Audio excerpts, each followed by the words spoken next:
எனக்கு மட்டும் ஏன் இப்படி நடக்குது? என் வாழ்க்கையில எதுவுமே நான் நினைக்கிறது மாதிரி நடக்க மாட்டேங்குதே. எல்லாமே நெகட்டிவா நடக்குது. எனக்கு மட்டும் ஏன் இந்த கஷ்டம்? ஒருவேளை நான் சபிக்கப்பட்டவளா இருப்பனோ? ஒருவேளை நான் சபிக்கப்பட்டவனா இருப்பனோ? அப்படின்னு நீங்க புலம்பிட்டு இருக்கீங்களா? ஒண்ணு தெரிஞ்சுக்கோங்க. நம்முடைய தேவன் சபிக்கிற தேவன் அல்ல. நம்முடைய தேவன் ஆசீர்வதிக்கிற தேவன். வசனம் இவ்வாறாக சொல்லுகிறது. என்னாகும் 24ஆம் அதிகாரம் 1ஆம் வசனம்.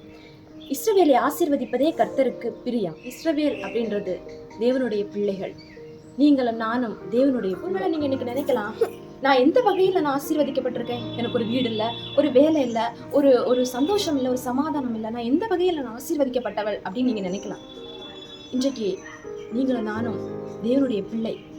இருளின் பாதையிலிருந்து நம்ம இன்னைக்கு வெளிச்சத்தை நம்ம பார்த்திருக்கிறோம்ல, அதுதாங்க உண்மையான ஆசீர்வாதம். மெய்யான தேவனை நம்ம கண்டு கொண்டிருக்கோம்ல, அதுதான் இன்னைக்கு உண்மையான ஆசீர்வாதம்.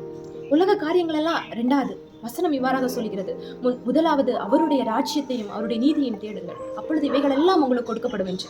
இன்னைக்கு நீங்க சிந்திச்சு பாருங்க, முதலாவது எதை தேடுறீங்க? தேவனுடைய ராஜ்யத்தையா அல்லது பூமிக்குரிய காரியங்களையா? God bless you.